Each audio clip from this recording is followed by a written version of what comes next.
I have been heavily enjoying not having this thing inside this shed, taking up the absurd amount of real estate that it likes to take up. Holy! Is there more than one dent in this wheel now? It is like 2 degrees outside right now. The weather is calling for a bit of a snowstorm, rainstorm for tomorrow. And when it comes to nice days where you can spend time outside playing on these and things with 2 wheels, you have to take it, especially in February. So that is how we're gonna kill the rest of the morning. Being self-employed and a weird joke of a job, it's got its perks.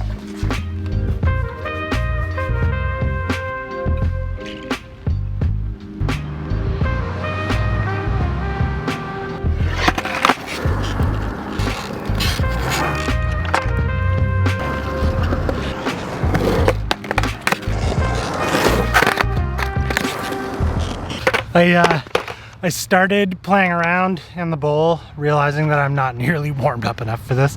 So this little quarter seems to be the perfect spot to really try and mess around with these mini ramp tricks that I'm trying to perfect, especially having a ramp in the shed now.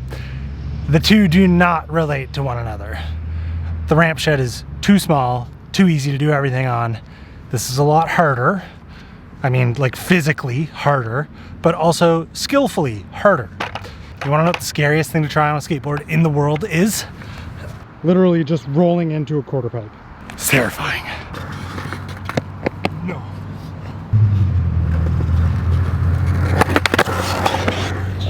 I do not have that dialed. I am not comfortable doing it, but it is so much more fun and also cooler looking and a lot faster than like putting your tail down. I wish this quarter had been designed better and that it was easier to get to. It's not.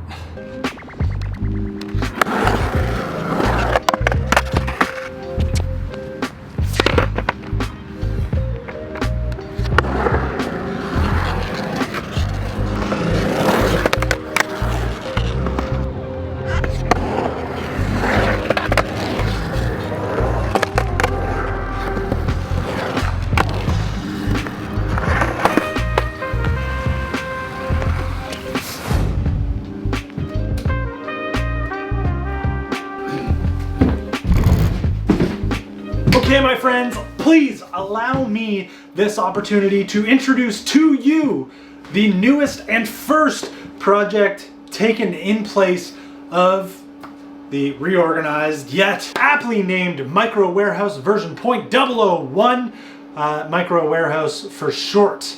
This bike is not mine.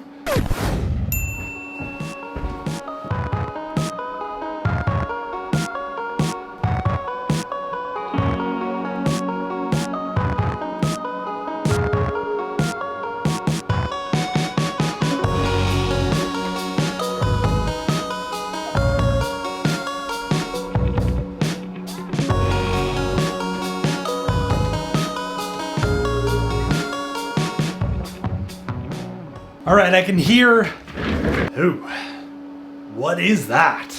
Mainly, of course, due to the flaking and falling off finish that currently dawns this machine that we have here. But then, of course, the burning questions like Chris King headset, Italian hubs, what's the deal? So, the deal is, this is a friend of mine, Tony's Kona paddy wagon fixed gear. At one time, Tony decided he wanted to go with the rat bike look and finish with his paddy wagon, and he stripped the paint off and refinished it with some purposeful patina here. I believe it was lemon juice that he just kind of like laid on some of the bare steel here, and then coated the raw steel with clear coat to ensure that rust doesn't continue to form. And then on top of that patinaed, protected raw steel is a haphazardly applied layer of this like pearlescent, metallic, greenish, bluish plastidip. Hence the reasoning behind its ability to just kind of like remove, just sort of peel completely and utterly away from the frame that it is covering. Though it is fairly satisfying to remove.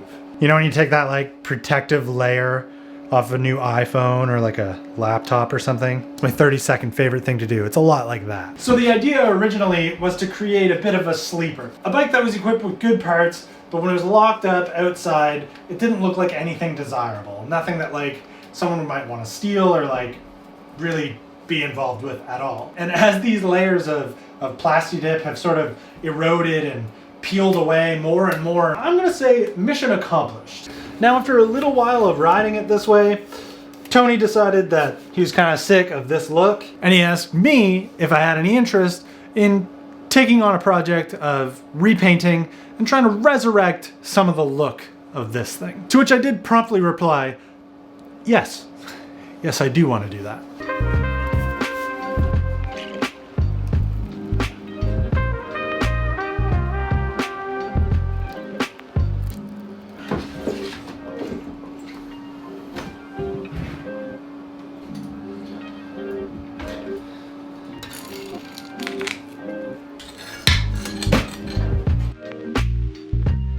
They broke a cardinal rule. Rule 1 that I learned when I first started working as a bike mechanic in bike shops. Don't go to work in bright clothes. You're gonna ruin it. Well, I'm not gonna lie, I own zero in the way of Chris King tools, and I've never popped out or put a Chris King headset in. So I'm just gonna leave that alone for a second. Let's just get the rest of this little peely mess off here and call it a night. Comes off very easy.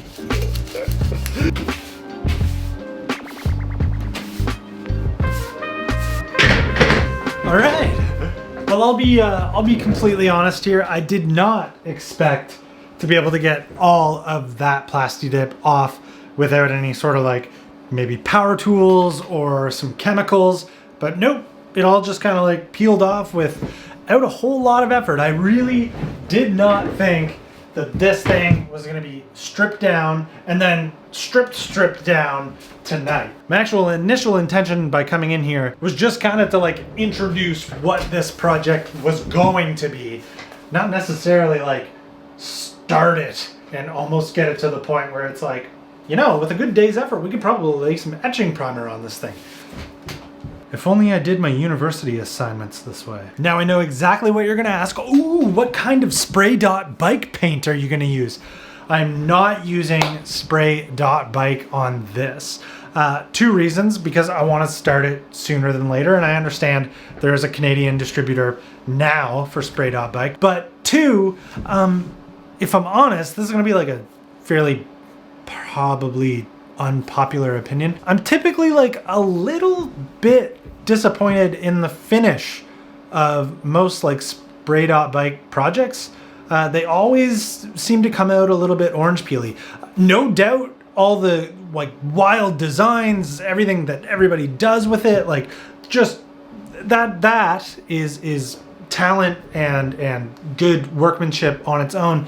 But all these like close-up pictures of Spray.Bike, it seems like either A, people don't put the effort into like wet sanding, buffing, polishing, and then waxing, which maybe is the issue, or, which is what I'm more worried about, Spray.Bike can't be wet sanded, buffed, polished, and waxed, which is probably ridiculous. I'm sure it can. It's just nobody puts the time and effort into it.